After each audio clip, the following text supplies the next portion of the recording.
Ma'am साहब, इस जगह पे आपका क्या काम है? ये जानना तुम्हारे लिए जरूरी नहीं है। जाओ, जहाँ रुकने के लिए बोला वहाँ वेट करो। ठीक है, जैसी आपकी मर्जी।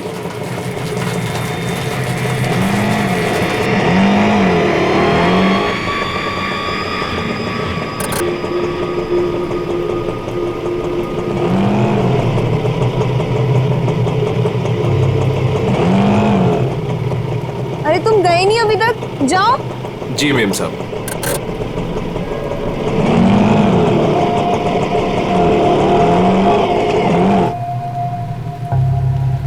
हेलो विशाखा, मैं करिश्मा बोल रही हूँ। मैं एमजी रोड के यहाँ कंस्ट्रक्शन बिल्डिंग पे खड़ी हूँ। मुझे तुमसे तुम्हारी शादी के बारे में बहुत ज़रूरी बात करनी है।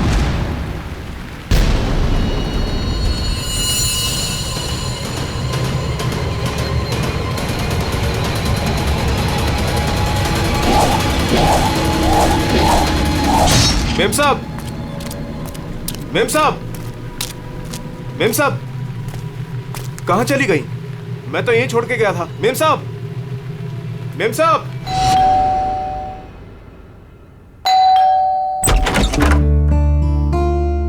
अरे आप इतनी जल्दी आ गए ऑफिस से? आज हाँ, आज काम कुछ कम था। ये लो, आते आते तुम्हारे लिए कुछ साग सब्जियां लाया हूँ और इसे फ्रीजर में रख दो। विशाखा के लिए लाया हूँ, उसे आइसक्रीम पसंद है ना। आज आपकी लाडली ये खाने वाली नहीं है। पर क्यों? आज सुबह से ही उदास है, खुद को कमरे में बंद कर रखा है और खाना भी नहीं खाया उसने। तुमने उसे कुछ कह दिया क्या? मैं क्या कहूँगी, लेकिन हाँ, आज सुबह किसी का फोन आया था।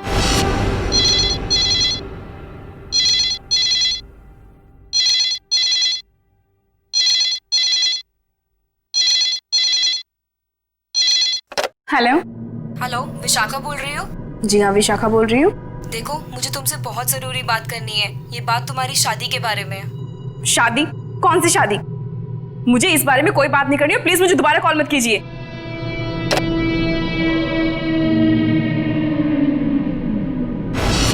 अरे इतनी मुश्किल से तो 2 हफ्ते पहले टूटी हुई शादी को भूल पाई थी, अब फोन करके उसके जख्म किसने हरे कर दिए?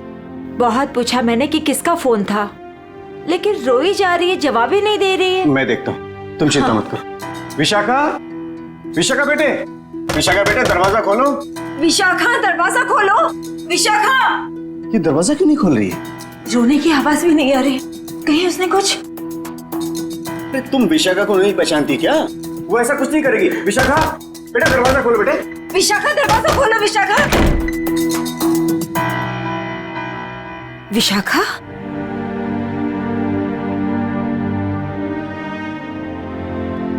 विशाखा बेटे, वो शादी वाले फोन कॉल से चिंता में है ना तू? हाँ पापा, काश मैंने उस गलत लड़के से शादी की जिद न की होती। मेरी वजह से आप लोगों को कितना अपमान सहना पड़ा। अरे नहीं बेटी, ऐसा कुछ नहीं है।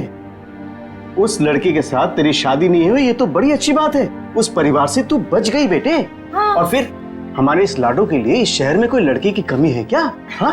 और क्या, हमारी विशाखा है इतनी प्यारी कि कोई भी लड़का इसे देखते ही पसंद कर लेगा। नहीं माँ, इस बार अपनी पसंद पे भरोसा करके मैं कोई गलती नहीं करना चाहती। आप लोगों की पसंद पे ही मेरी मंजूरी है। अरे हाँ सरिता, कल ठीक 3 बजे लड़के वाले विशाखा को देखने आ रहे हैं, तुम तैयार रहना।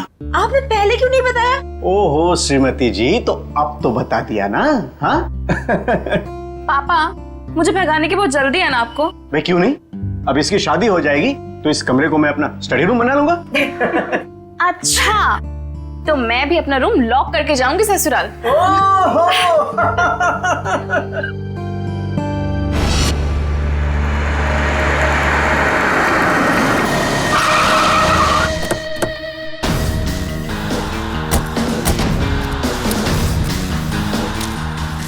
भाई साहब, मैं यहाँ का बचपन, मैंने ही आपको फोन किया था। लाश कहाँ पर है? जी उस तरफ।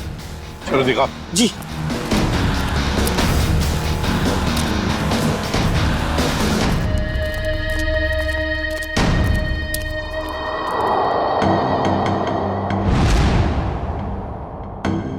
ये ईंटें निकालो।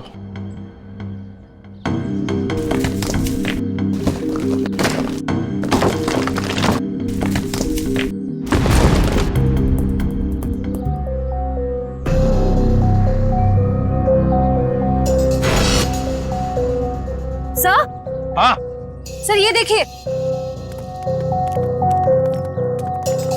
सर ये खून की बूंदें और घसीटने के निशान हैं।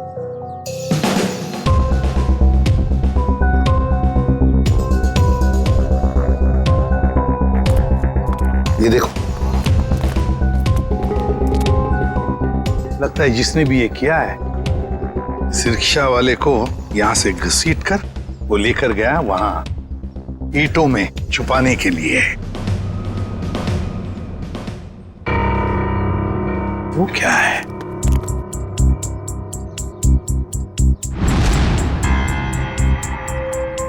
किसी आदमी की घड़ी? अरे ये तो काफी महंगी घड़ी है। शायद रिक्शा वाले की होगी। नहीं फ्रेडी, ये इस रिक्शा वाले की घड़ी नहीं लगती। इतनी महंगी घड़ी है ये, 1,00,000-1.5 लाख की तो घड़ी है ये। तो फिर सर शायद उसी की होगी जिसने रिक्शा वाले को मारा है। वो तो ये भी सकता है कि घड़ी उस आदमी की हो जो ऑटो में बैठा था। इतनी कीमती घड़ी पहनने वाला आदमी रिक्शा में नहीं जाएगा, मुझे नहीं लगता। देखो और भी कोई सुराग मिलना चाहिए, देखो जरा आसपास।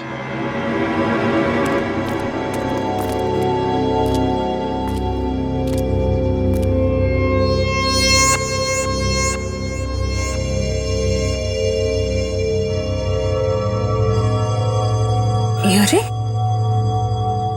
सर, कुछ मिला? हाँ सर, किसी लड़की की ये डायमंड इयररिंग मिली है, यहाँ नीचे गिरी हुई थी। इयररिंग?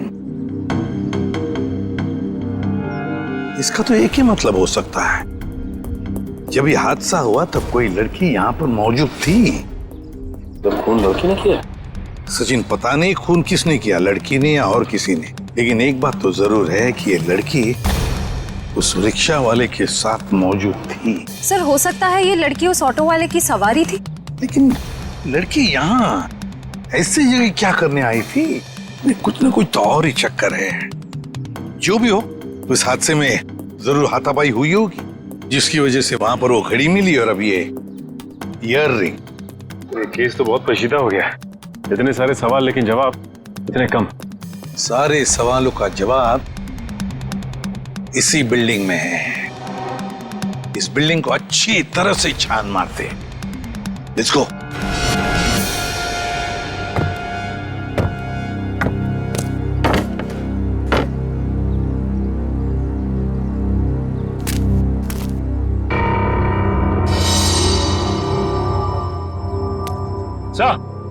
हाँ सचिन,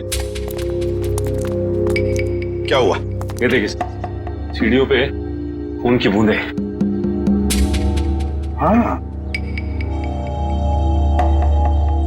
ये देखो।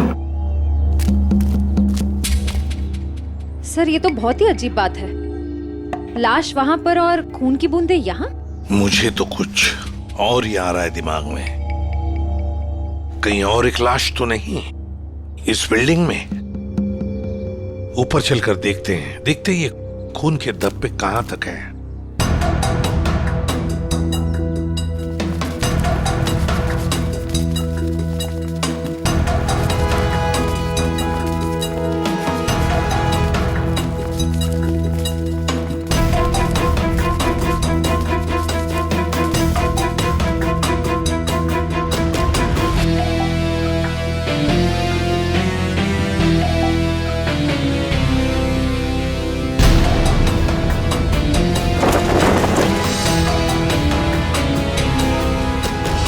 भाई साहब, मैं तो कहता हूँ अभय और विशाखा एक दूसरे के लिए बिल्कुल सही है। दोनों के ख्यालात मिलते जुलते हैं, दोनों का स्वभाव एक है और वैसे एक साथ स्कूल में पढ़ चुके हैं। बेटा, तुमने हमें बताया नहीं कि तुम अभय को पहले से जानती हो? नहीं पापा, अभय मेरी क्लास में नहीं थे। वो क्या है ना अंकल, हम दोनों की क्लासेस सेम थी पर सेक्शन अलग अलग थे। आप सेक्शन ए में थी और मैं सेक्शन सी में था। बात यह है ना जी, अभय के लिए एक से बढ़कर एक खानदान से रिश्ते आ रहे हैं, लेकिन इससे मना कर दिया है। स्कूल के वक्त से ही आपकी बेटी से प्यार करता है, लेकिन कह नहीं पाया, इसलिए आज मुझे आना पड़ा कहने के लिए। पापा प्लीज, आप मुझे एम्बैरेस कर रहे हैं। नैना और अनुष्का कैसे हैं? स्कूल टाइम से तुम्हारे बेस्ट फ्रेंड हुआ करते थे वो लोग। हाँ, नैना भी बेंगलोर में जॉब कर रही है और अनुष्का की रिसेंटली शादी हो गई है मसूरी में। सुना है बहुत ही खूबसूरत जगह है वो। जी, वैसे तो साउथ अफ्रीका भी बहुत ही सुंदर जगह है। 25 साल पहले हमने हमारे हीरो का बिजनेस वहां शुरू किया था और आज यहाँ तक ले आए उसे। आप लोग बैठिए, मैं आप लोगों के लिए चाय वगैरह लेकर आती हूँ। आप लोग बैठिए, हम आते हैं।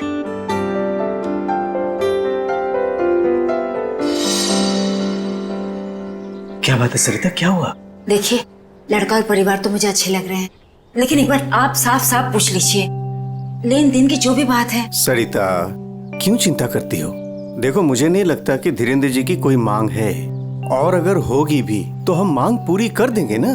देखो सरिता, मेरी पेंशन है, तुम्हारे जेवर है, और अगर जरूरत पड़ी तो हम ये मकान बेच देंगे। आखिर हमारी एक ही बेटी है। ओफो, आप एक बार पूछ तो लीजिए ना, कहीं कोई बड़ी मांग रख दी तो।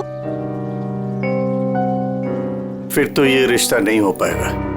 खैर, अपनी किस्मत है, देखते हैं। चलो लीजिए भाई साहब। ये सब लाने की क्या जरूरत थी? इतनी तकलीफ क्यों की आपने? अरे क्या कहते हैं भाई साहब, ये तो कुछ भी नहीं है, ये तो आपको लेना ही पड़ेगा। चाय लीजिए। ये लो बेटे।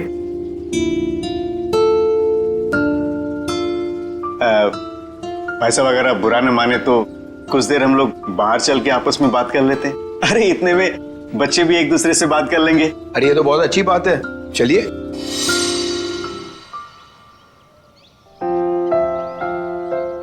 भाई साहब, आपका बेटा हमें बहुत पसंद है। मुझे भी बिल्कुल विशाखा जैसी बहू चाहिए थी। अगर विशाखा अभय को पसंद उसकी करे, फिक्र आप मत कीजिए, हमारी मंजूरी में ही उसके यहाँ है। ये तो बड़ी अच्छी बात है, तो मैं बात पक्की समझूं? जी जरूर। धीरेन्द्र जी, अगर आपकी कोई मांग हो तो आप मुझे। ये कैसी बात कर ली आप लोगों ने? अरे भाई, भगवान का दिया हुआ सब कुछ है हमारे पास। आपकी बेटी सिर्फ 2 जोड़ी कपड़ों में चाहिए, ये आप कर पाएंगे या नहीं? मुझे समझ में नहीं आता कि मैं आपका ये कर्ज कैसे चुका पाऊंगा। लेकिन हमारी एक शर्त है। शर्त? ये शादी 2 दिनों में हो जानी चाहिए। 2 दिनों में शादी की तैयारियां हम कैसे कर सकते हैं? देखिए, ये हमारी एक ही बेटी है, हम चाहते हैं कि उसकी शादी बड़े धूमधाम से हो, इसलिए थोड़ा अगर आप हमें वक्त दे दे तो। देखिए भाई साहब, मैं आपकी बात समझता हूँ, लेकिन 3 दिनों के अंदर मुझे साउथ अफ्रीका पहुंचना है। सिर्फ मेरे बेटे की वजह से मैं अपना पूरा कारोबार छोड़ के आया हूँ। अगर आप ये नहीं कर पाओगे तो ये रिश्ता नहीं होगा। हाँ? सोच लो आप लोग।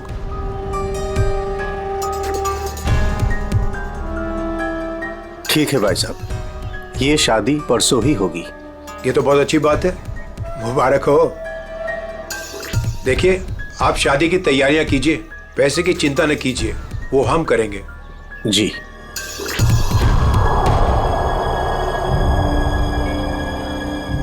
कैसे?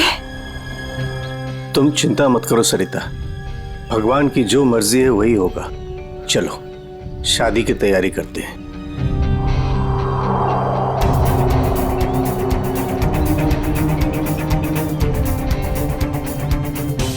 पता नहीं मुझे ये सब ठीक क्यों नहीं लग रहा है। शादी ब्याह जैसी चीज जल्दबाजी में करना,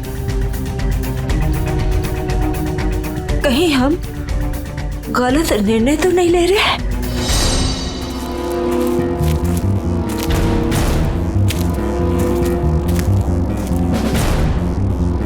सर, इस लड़की का चेहरा तो पूरी तरह से बिगड़ चुका है, इसकी पहचान करना बहुत मुश्किल होगा।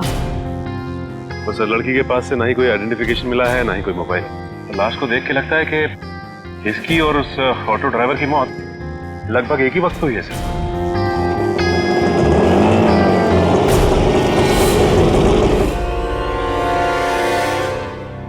सर। ये लावारिश रिक्शा यहाँ से थोड़ी दूर पे खड़ी हुई थी, लोगों ने मुझे बताया। और सर, ये रहे रिक्शा के पेपर्स। वो लाश इसी रिक्शा ड्राइवर की थी, चमन नाम था उसका। और सर, ये फोटो भी लगी उसकी। हाँ, चमन खुद मालिक था इस रिक्शा का। और कुछ मिला? हाँ सर,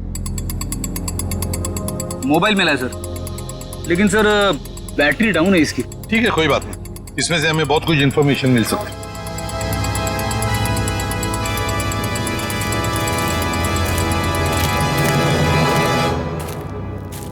वॉचमैन होना यहाँ के। कैसी ड्यूटी करते हो? दो खून हुए यहाँ पर। साहब जी, ये सब कैसे हुआ? मुझे नहीं पता चला। चुप, नाटक बंद। जरा याद करके बताओ, क्या कोई आया था यहाँ पर इस रिक्शा में से? कोई नहीं आता इस रिक्शा से। ये कैसे हो सकता है? हाँ? कोई बिल्डिंग से ऑटो दूर क्यों खड़ा करेगा? बताओ कौन आया था? हाँ साहब जी, याद आया, जब मैं खाना खाने गया था ना, जरूर कोई आया होगा। झूठी करते हो।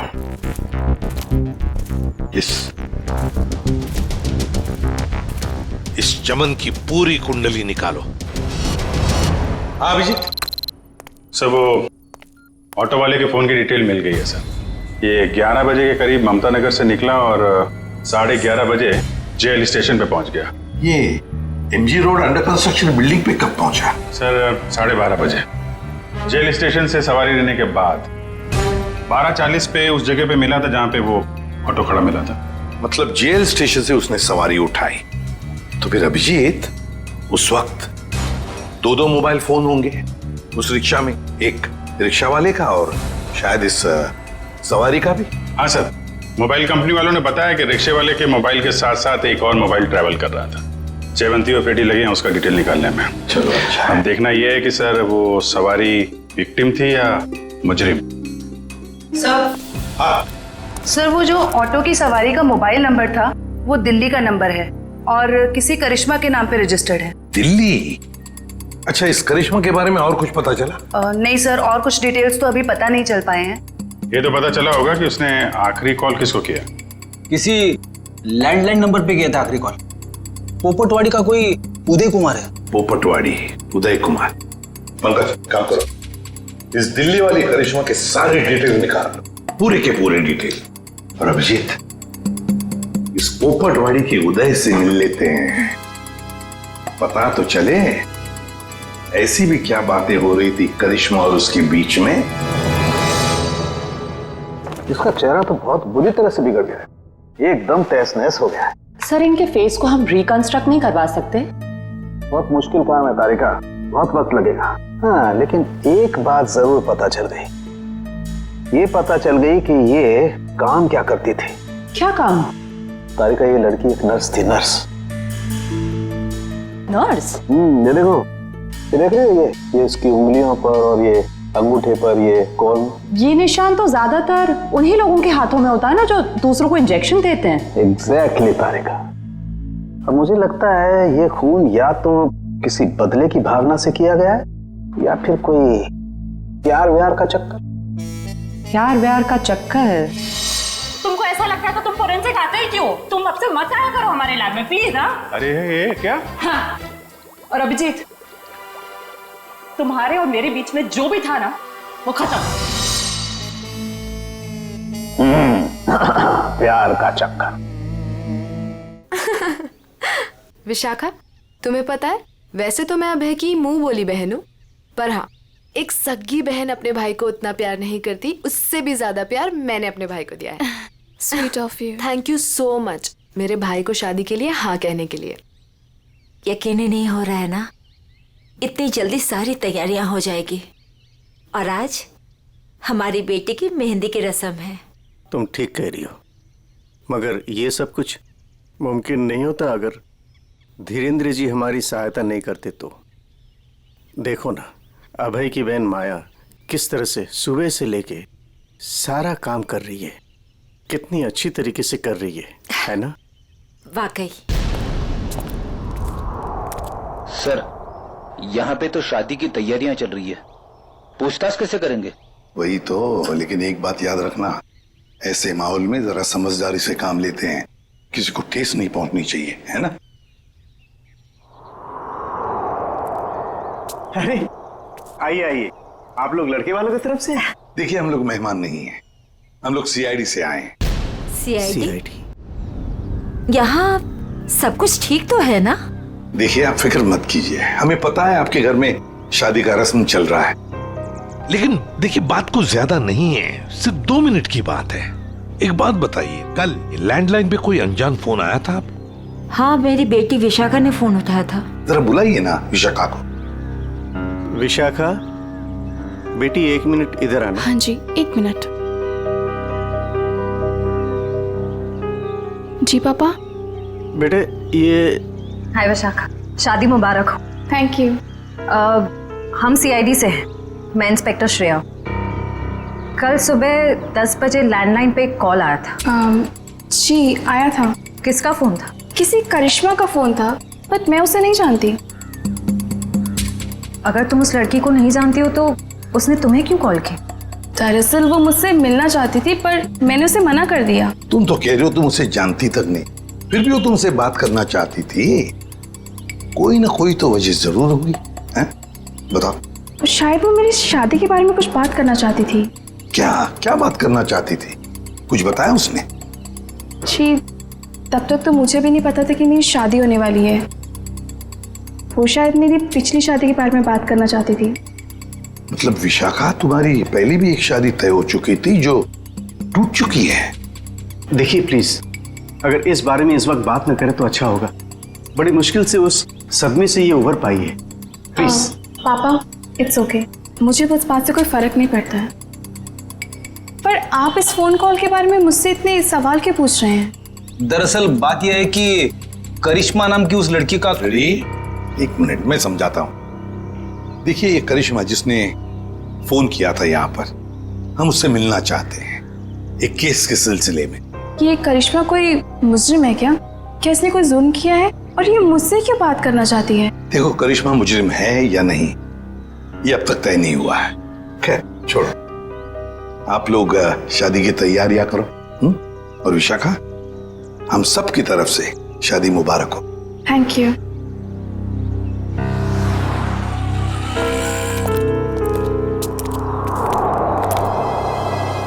हेलो, सुनो, सब गड़बड़ हो गया है यहाँ। सीआईडी आ गई है। हाँ जी, क्या हाल है बॉस? फिर से बन गया चेहरा? अरे चेहरा बनने में टाइम लगता है ना यार। और कितना टाइम चाहिए तुझे? मैं बोल रहा था तारे का, प्रद्युमन जैसे ही मेरी शक्ल देखेगा पीछे पड़ जाएगा। कितना टाइम लेगा चेहरा बनाने में? यार इतना सा काम है साउंड के। वैसे एक बात बताओ, आप लोगों को वाकई कुछ पता नहीं चला उस लड़की के बारे में? हमें इतना तो पता चल चुका है कि उस लड़की का नाम करिश्मा है और वो दिल्ली की रहने वाली थी। और अगर मैं ये बताऊं कि करिश्मा एक नर्स थी तो? सर उस करिश्मा के बारे में नई बात पता चली सर। क्या? वो दिल्ली में 10 स्टार हॉस्पिटल में नर्स है। लो, ये बात अब बता रहे हैं, मैं कब की बता चुका ये बात। 10 स्टार हॉस्पिटल दिल्ली। वाह यार अभय, बड़ी सुंदर दुल्हन मिली है तुझे, सच्ची। पता नहीं कहाँ से किस्मत लिखा के लाया है। अरे वो कहते हैं ना, लंगूर के हाथ में अंगूर। एग्जैक्टली।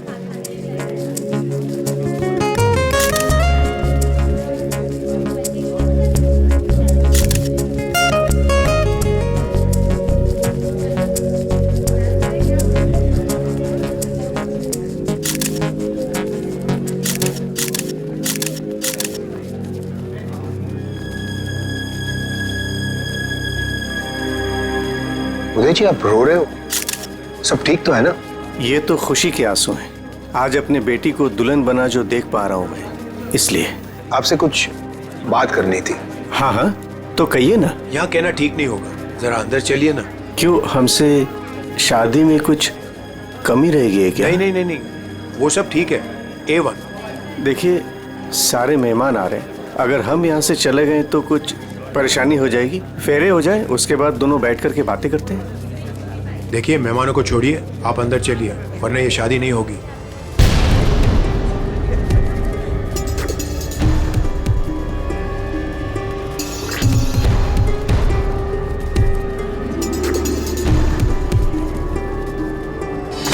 आइए उदय जी।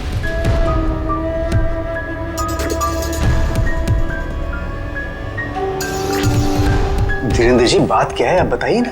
देखिए मेरी परेशानी बढ़ती जा रही है। अरे भाई परेशान होने की कोई बात नहीं, एक छोटी सी रिक्वेस्ट है। कैसी रिक्वेस्ट? आपको याद है मैं आपके घर आया था आपकी बेटी को देखने, और मैंने आपको कहा था मुझे दहेज बिल्कुल नहीं चाहिए। जी मुझे अच्छी तरह से याद है, आपने कहा था कि आपको दहेज नहीं चाहिए, तो अब क्या चाहिए आपको? मैं अपनी जुबान का पक्का हूँ, कहा ना दहेज नहीं चाहिए, दहेज नहीं लूंगा। हाँ मगर आपको दहेज नहीं चाहिए तो क्या चाहिए?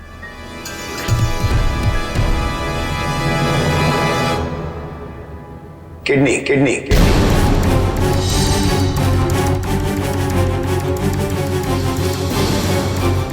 किडनी? पर किसकी? मैं शायद आपको बताना भूल गया कि मेरी तबीयत दरअसल ठीक नहीं रहती और जल्द से जल्द अगर किडनी ट्रांसप्लांट नहीं हुआ तो मैं ज्यादा दिन नहीं बच पाऊंगा। Kidney transplant? देखिए, आपकी बेटी की शादी है और कुछ ही दिन बाद उसका ससुर यानी कि मैं मर जाए तो आपको कैसा लगेगा? पर धीरेन जी, मैं अपनी किडनी कैसे मेरा मतलब? मैंने पूरा पता लगा लिया है, हम दोनों की किडनीज मैच होती हैं। अच्छा, तो इसका मतलब ये शादी ब्याह ये सब ढोंग है। दरअसल आपको मेरी किडनी चाहिए, इसीलिए आपने ये सब। अब फेरों में 2 घंटे और, बहुत समय आपके पास, सोच लीजिए। और वैसे भी हम दोनों एक परिवार का हिस्सा बनने जा रहे हैं, तो एक परिवार वाले का फर्ज बनता है दूसरे परिवार वाले की जान बचाने का।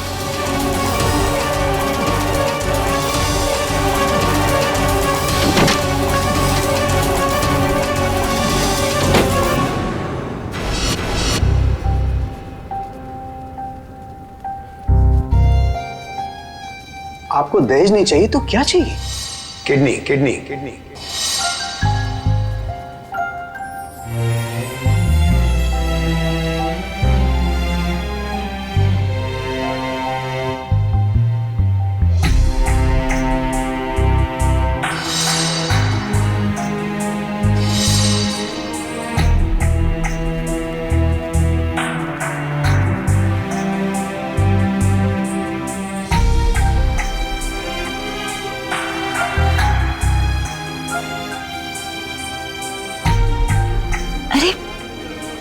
चले गए थे आप? कुमार साहब आए हैं अपनी पत्नी के साथ, वो आपको ढूंढ रहे थे। सरिता, आओ मेरे साथ, 2 मिनट तुमसे बात करनी है। चलो।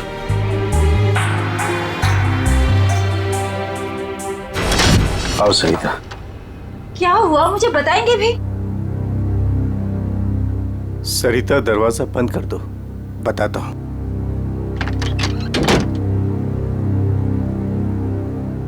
अभी तो बताइए, मुझे बहुत घबराहट हो रही है। धीरेन्द्र जी ने मुझसे कुछ मांगा है। पता था मुझे कि ये शादी दहेज लिए बिना हो ही नहीं सकती। वैसे कितने पैसे मांगे हैं उन्होंने? नहीं, उन्होंने मुझसे पैसे नहीं मांगे। तो फिर? सरिता, उन्होंने मुझसे मेरी किडनी मांगी है। किडनी? हाँ सरिता। हे भगवान, इसका मतलब ये सब शादी वादी ढोंग है। वो आपकी किडनी लेना चाहते हैं? मुझे भी यही लग रहा है। ये अचानक से उनका मेरे घर आना, फिर 2 दिन में शादी और अब ये सब कुछ। सरिता, मुझे तो इसमें बहुत बड़ी साजिश लग रही है। तो क्या अब हमारी विशाखा की शादी फिर से टूट जाएगी? अगर मैंने किडनी नहीं दी तो ऐसा ही होगा। ना सरिता, तुम मत रो।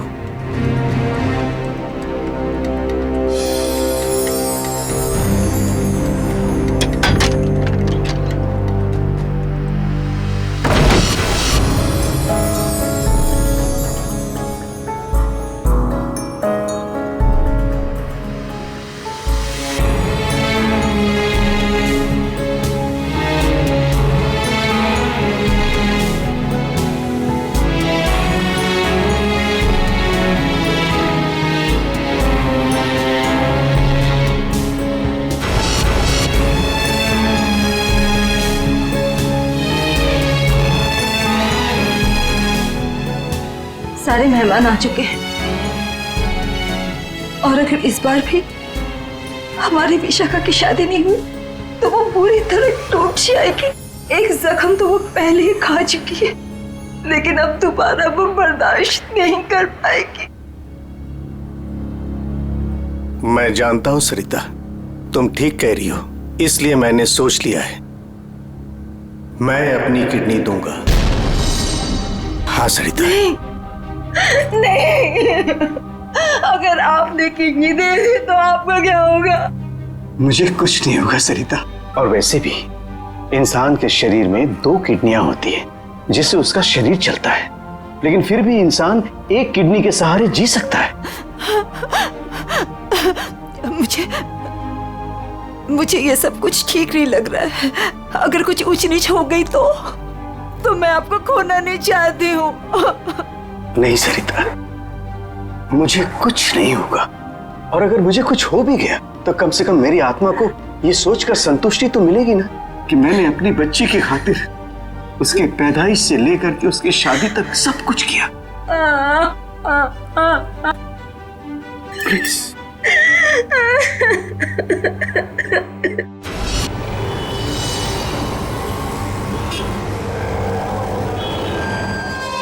हेलो सर, मैं अनुज, इस हॉस्पिटल का डीन। करिश्मा की मौत की खबर सुनकर आई एम शॉक्ड। वो बहुत ही काबिल नर्स थी। वैसे डॉक्टर साहब एक बात समझ में नहीं आ रही है, ये करिश्मा ने अचानक से छुट्टी क्यों ली और फिर यहाँ से मुंबई चली गई? कोई खास वजह थी क्या छुट्टी लेने? उसने छुट्टी ली और यहाँ से चली गई। अब यहाँ से जाने के बाद वो कहाँ गई, किस लिए गई, इसके बारे में हमें कुछ नहीं पता। देखिए, हम लोग करिश्मा के घर गए थे, लेकिन वहां से कोई ज्यादा जानकारी मिली नहीं है। क्या आप बता सकते हैं कि यहाँ पे करिश्मा को कोई सामान वगैरह पड़ा है? आप चाहें तो करिश्मा का लॉकर देख सकते हैं। जी हाँ, जरा दिखाइए लॉकर। आइए। चलिए। अरे सर, इस लॉकर को देखकर मुझे मेरी नानी की अलमारी याद आ गई। वो भी अपना सारा सामान ऐसे ही ठूस ठूस के रखती थी। सर, ये तो किसी मरीज की मेडिकल रिपोर्ट है। किसकी फाइल है ये? दे उदय कुमार। उदय? विशाखा के पिताजी उदय कुमार? कमाल है, इस फाइल को तो हॉस्पिटल के रिकॉर्ड रूम में होना चाहिए। ये करिश्मा के लॉकर में कैसे? मतलब ये करिश्मा उदय जी और उसके परिवार वालों को जानती थी? वो परिवार वाले तो बता रहे थे कि वो करिश्मा को जानते ही नहीं। जरा बताइए किस चीज का इलाज चल रहा था उदय का?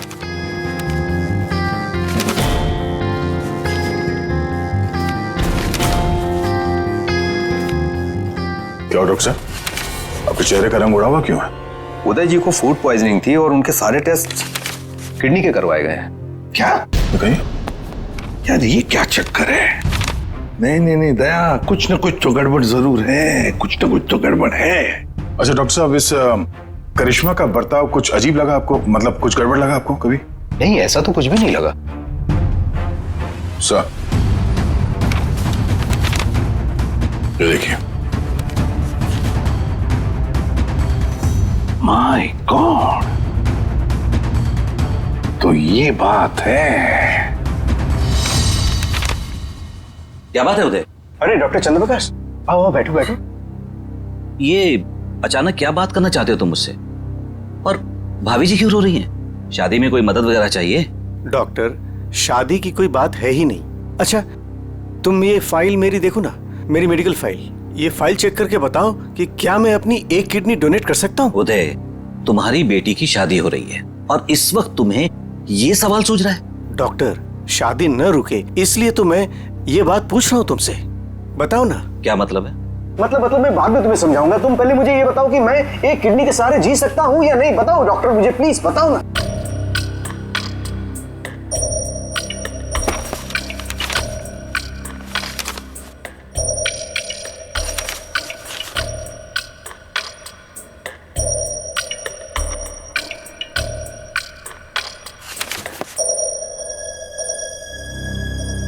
डॉक्टर, रिपोर्ट ठीक तो है ना? क्या हुआ चंद्रप्रकाश, बताओ ना कुछ मुझे। क्या किडनी देना जरूरी है? बस तुम इतना ये समझ लो कि किसी के जिंदगी और मौत का सवाल है। देखो, अगर मैंने किडनी डोनेट नहीं की ना तो मेरी बेटी की शादी रुक जाएगी।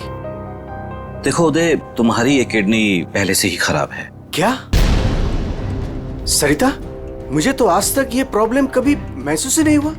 कैसे किडनी फेलियर हो सकता है? क्योंकि उदय, तुम्हारी बॉडी दूसरी किडनी से फंक्शन कर रही है। आई एम सॉरी, अगर तुमने ये दूसरी किडनी भी डोनेट कर दी तो क्या? तो तुम्हारा बचना नामुमकिन है। किडनी डोनेट करने के लिए तुम मेडिकली फिट नहीं हो। देखो, ऐसा मत कहो डॉक्टर, मुझे ये किडनी दान करनी ही पड़ेगी किसी भी हालत में। डॉक्टर प्लीज जरा चेक करके बताओ, कोई तो रास्ता निकालो। देखो उदय, फाइनल डिसीजन मैं नई रिपोर्ट के आने के बाद ही दे पाऊंगा, लेकिन इस रिपोर्ट के मुताबिक किडनी डोनेट करना मतलब मौत को दावत देने जैसा है।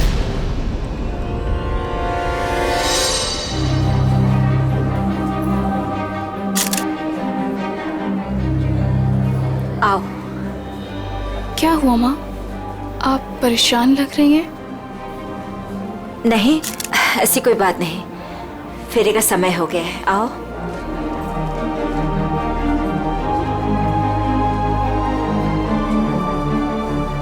अरे उदय जी, आप ही को ढूंढ रहा था। फेरे लगवाएं या फिर मैं बारात वापस?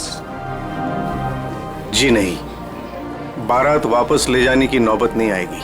मुझे पता था आप बड़े समझदार इंसान हो, सही डिसीजन लिया। और वैसे आप अपनी बेटी को इतना प्यार जो करते हो, आइए। यकीन नहीं आ रहा है दया, शादी के नाम पे ऐसी सौदेबाजी।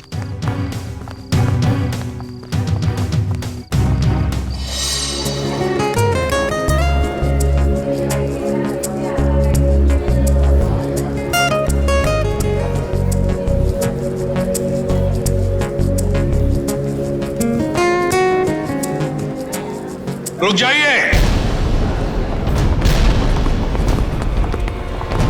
सरिता जी। जी। उदय जी कहाँ है? वो तो यही। कहाँ है उदय जी? यही तो थे, कहाँ चले गए?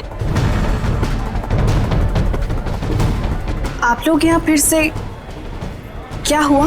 हमारा उदय जी से बात करना बहुत जरूरी है, जरा बुलाइए उन्हें। उदय जी। उदय जी। कहाँ गए उदय जी? बुलाइए। मम्मी पापा कहाँ चले गए? आपके पापा कहाँ हैं? इसका जवाब अब ये देंगे धीरेन्द्र जी। क्यों धीरेन्द्र जी, जवाब देंगे ना? मुझे कुछ नहीं पता।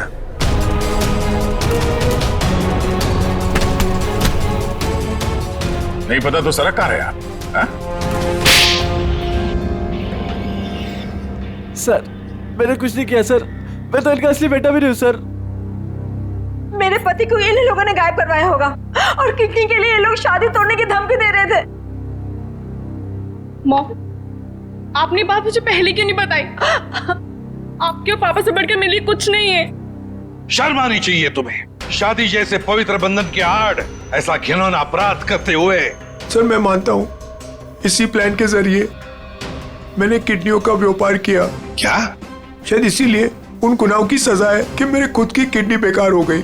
लेकिन इस बार सर मैं खुद की जान बचाने के लिए कर रहा था। इसके लिए किसी और की जान चली जाए।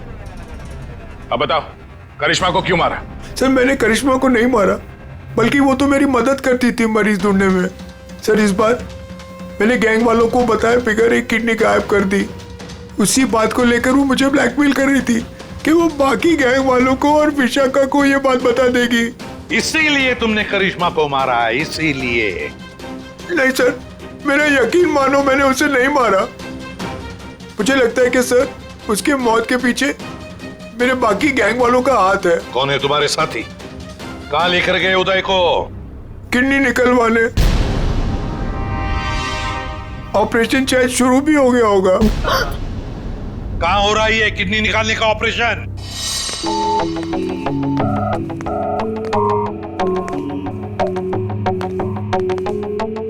चल डॉक्टर, ऑपरेशन शुरू कर। देखो तुम जो ये कर रहे हो ना, ठीक नहीं कर रहे हो। बकवास बंद कर और अपना काम कर जल्दी।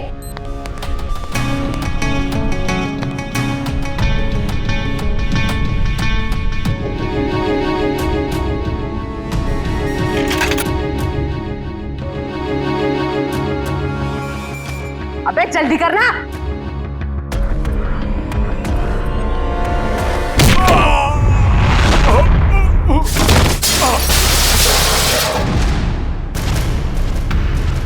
कौन है वहां? कौन है?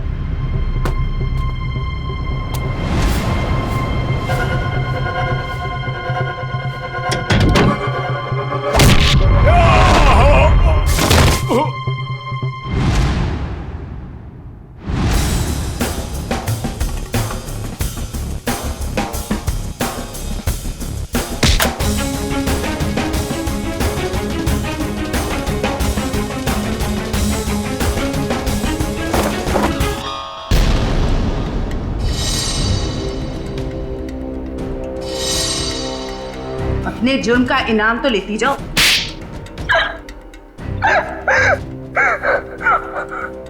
ये सारा षड्यंत्र हमने सिर्फ लोगों की किडनियां हथियाने के लिए किया है। ये सब पता है हमें। ये बताओ करिश्मा को क्यों मारा तुम?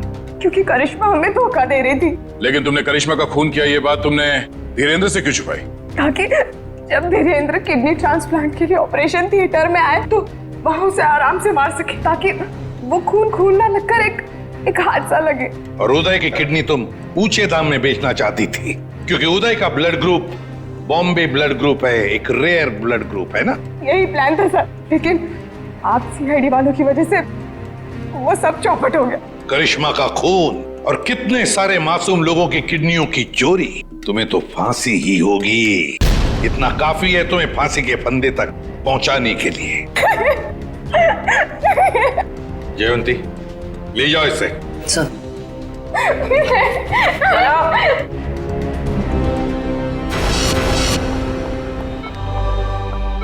कैसे आप?